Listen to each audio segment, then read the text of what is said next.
Dimanche 20h, Domingo Radio Stream sur Énergie. Ça va être l'heure du journal de Twitter. Comme chaque semaine, il se passe beaucoup de choses et aussi voilà sur internet.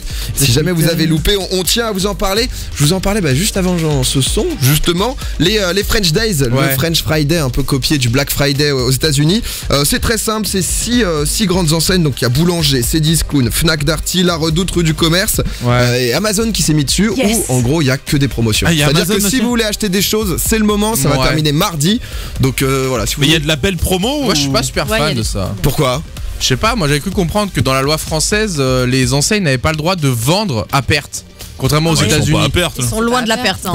Mais du coup, le Black Friday aux États-Unis c'était ouf parce que du coup il y a masse trucs qui sont vendus à perte en mode déstockage réellement. En France, même si tu veux faire du déstockage, enfin je dis peut-être des conneries, mais tu peux pas, c'est pas autorisé de vendre à perte. Donc ce qui fait que tu sais que tu vas peut-être faire une meilleure affaire, mais pas une super affaire. En fait, ça dépend. Et ça va être surtout sur les produits de luxe. Si c'est des articles de fin de série et compagnie, ils ont le droit. T'es sûr ? Ouais. Ok, bon bah peut-être qu'il doit y avoir un truc intéressant. Tout ce qui est solde, c'est autorisé par exemple. Ok. Genre dernière période de solde, genre tu sais quand tu vois les moins 70%, etc. Là ils sont autorisés à vendre à perte. Ils vendent quand même pas à perte, t'inquiète pas parce que il te baisse quand même. Mais ouais non, si c'est des fins de série ou des trucs du genre qui seront juste pas renouvelés et qu'il faut que tu liquides pour faire de la place au nouveau stock dans les stocks, t'as le droit de. Ok, parce que moi j'avais eu peur avec le Black Friday où j'avais l'impression qu'il y avait que les produits de luxe qui étaient un peu soldés. Non, honnêtement, il y avait tout. Moi de toute façon, dès qu'il y a marqué moins 10, moins 20, moins 30%, je suis content. Je suis un vrai pigeon. C'est de la strat psychologique et j'aime pas ce côté où te faire avoir. J'ai l'impression de me faire bait. Alors qu'en fait, ça se trouve, c'est une bonne affaire. Ouais, faut mettre ses thunes. Dog, il a peur d'acheter un truc à 20 euros à moins 10%. Par contre, l'iPhone plein pot. Ça, c'est vraiment ça.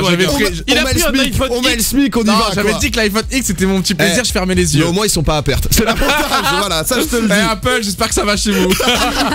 Je vous parlais juste avant d'Avengers Infinity War, c'est un peu le moment. Fortnite, qui est vraiment le jeu qui cartonne en ce moment, jeu gratuit sur toutes les consoles, ils ont bien compris ça parce que pour leur saison 4, ils se lancent avec les super-héros, les super-vilains, mais il n'y a pas que ça. Non, il n'y a pas que ça. Il y a quelqu'un sur Reddit qui s'appelle Internet Adam. Attention, il s'est fait un petit peu censurer parce qu'il a commencé à dévoiler des petites choses concernant la nouvelle saison de Fortnite. C'est un petit secret un peu bien gardé par Epic Games. Et donc, il a indiqué par exemple que l'astéroïde qu'on voit dans les airs depuis un moment n'allait pas tomber sur Tilted comme tout le monde le pensait. Qui est la grosse ville.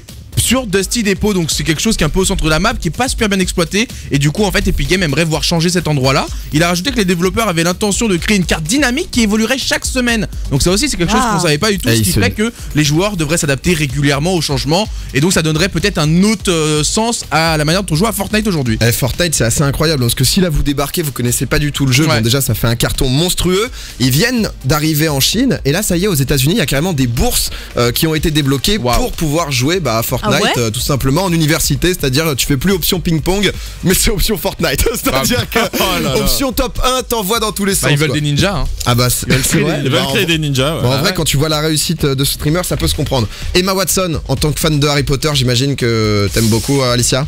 Ouais. De quoi?